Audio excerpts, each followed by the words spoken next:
আপনার বক্তব্যে কিছু অশ্লীল শব্দ রয়েছে, সেগুলো এক্সপাঞ্জ করা হলো। তোমার পাশায় তো ফুটা, তুমি আবার বড় কথা বলো কিভাবে?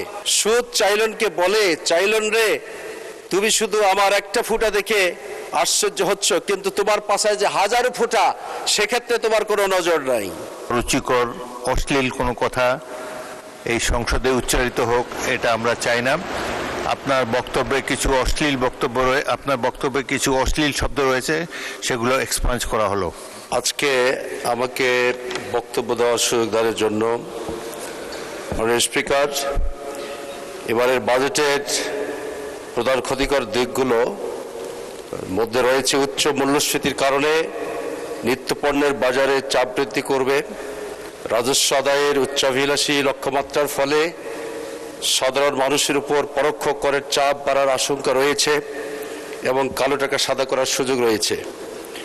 অর্থনীতিবিদদের মতে এবারের বাজেটে যেসব বড় ঝুঁকি ও নেতিবাচক প্রভাব রয়েছে তা হল মূল্যস্ফীতি নিয়ন্ত্রণ ও নিত্যপণ্যের চাপ। বিশেষজ্ঞদের মতে নিত্যপণ্যের বাজার এমনিতেই অস্থির, যার ফলে সাধারণ মানুষের জীবনযাত্রার ব্যয় ও সংসারের খরচ মেটানো কঠিন হয়ে পড়বে। বড় ও দীর্ঘস্থায়ী ঘাটতি সুদের হার বাড়িয়ে দেয়, বিনিয়োগ কমিয়ে দেয় এবং এমন এক ঋণের বোঝা তৈরি করে যা সরকার এবং করদাতাদের পক্ষে বহন করা অত্যন্ত কঠিন হয়ে পড়ে। বিশাল এই ঘাটতি মেটাতে ব্যাংক থেকে অতিরিক্ত ঋণের বোঝা নির্ভরতা করবে এবং সাধারণ মানুষের জীবনযাত্রার ব্যয় বেড়ে যাবে। মাননীয় স্পিকার, আজকে বর্তমান সরকারের ঋণ 21 ট্রিলিয়ন অর্থাৎ 21 লাখ কোটি টাকারও বেশি, যা মোট দেশজ উৎপাদনের জিডিপি প্রায় 38.9% থেকে 41-এর মধ্যে অবস্থান করছে। বৈদেশিক ঋণের পরিমাণ 78 বিলিয়ন মার্কিন ডলার। 2026 সালের ফেব্রুয়ারি মাসের তথ্য অনুযায়ী বর্তমান সরকারের বৈদেশিক ঋণের পরিমাণ 7,806 কোটি টাকা মার্কিন ডলার, যা দেশের জনগণের কাঁধে বৈদেশিক ঋণের বোঝা বহন করতে হবে। মাননীয় স্পিকার, সেই সাথে একটু দৃষ্টি আকর্ষণ করে বলতে চাই, আমাদের এই পার্লামেন্টে বিভিন্ন জনকে দোষারোপ করে কথা বলা হয়। সেক্ষেত্রে আমি বলতে চাই, যখন বলা হয়েছে যে জনাব ফখরুল ইসলাম যেমন ইসলাম নন, জামাতে ইসলামী ইসলাম নন, তাহলে অন্তত সরকার দেশের সকল ইবতেদায়ী মাদ্রাসা সরকারিকরণ করে প্রমাণ করুক যে তারা ইসলাম বান্ধব সরকার। মাননীয় স্পিকার, প্রত্যেক জেলায় সরকারি স্কুল কলেজ রয়েছে, কিন্তু দুঃখজনক হলে সত্য এবারে যদিও কারিগরি ও মাদ্রাসা বিভাগে কিছু বাজেট বৃদ্ধি করা হয়েছে, কিন্তু ইবতেদায়ী মাদ্রাসাগুলোকে সরকারিকরণের কোনো ব্যবস্থা আছে কিনা আমরা এখনো বোধগম্য আমাদের হয়নি। এবং আমরা আজকে এই মহান সংসদে দাঁড়িয়ে বলতে চাই, বাংলাদেশ মুসলিম অধ্যুষিত দেশ, এদেশের শতকরা 90 কিংবা 92% মুসলমান। এদেশের আর্থসামাজিক উন্নয়নে মুসলমানরা যে ভূমিকা রাখে, তাদের প্রাথমিক হিসাবে নৈতিক মূল্যবোধ শিক্ষা দান করা হয়ে থাকে মাদ্রাসা শিক্ষা ব্যবস্থাপনা থেকে। সুতরাং প্রত্যেকটি উপজেলায় একটি করে মাদ্রাসাকে সরকারিকরণ করার আমি প্রস্তাবনা পেশ করছি।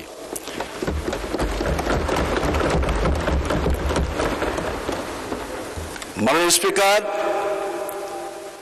একটা গল্প বলতে হয়, চাইলন এবং সুচ এর কথোপকথন। চাইলন সুচকে বলে যে তোমার পাশায় তো ফুটা, তুমি আবার বড় কথা বলো কিভাবে? সুচ চাইলনকে বলে, চাইলন রে তুমি শুধু আমার একটা ফুটা দেখো, কিন্তু তোমার পাশায় যে হাজারো ফুটা তোমার মুখে।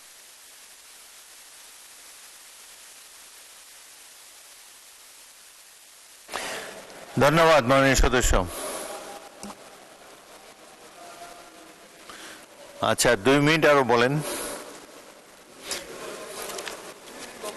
মাননীয় স্পিকার, আমি যেটা বলতে চেয়েছিলাম, একটু উদাহরণস্বরূপ চাইলন এবং সুচের কথোপকথন।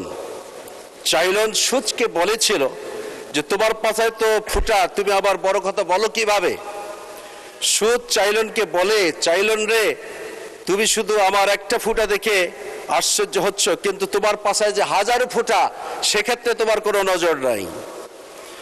মাননীয় স্পিকার, মাননীয় সংসদবৃন্দ, এখানে যারা রয়েছেন সংসদ সদস্যগণ, আমি সকলের দৃষ্টি আকর্ষণ করতে চাই, সরকার এবং বিরোধী দলের সবাই মিলে কিন্তু সরকার ব্যবস্থাপনা আমরা চাই যে সবাই সহমত পোষণ করে সকলের ভদ্রতা ভব্যতা রেখে মহান সংসদে আমরা জনগণের ভোটে নির্বাচিত হয়ে এসেছি কথা বলার জন্য, এলাকার উন্নয়ন করার জন্য এবং দেশের আর্থসামাজিক উন্নয়নে গরিব দুঃখী মেহনতি মানুষের জন্য আমরা কি করতে পেরেছি সে বিষয়গুলো আমাদের আজকে ভাবা দরকার। আমি সেই ক্ষেত্রে আমার এলাকার কিছু কথা তুলে ধরতে চাই। জোবার ও টিমলা উপজেলার পরোক্ষ প্রত্যক্ষভাবে ৭৪% মানুষ কৃষিকাজের সাথে যুক্ত।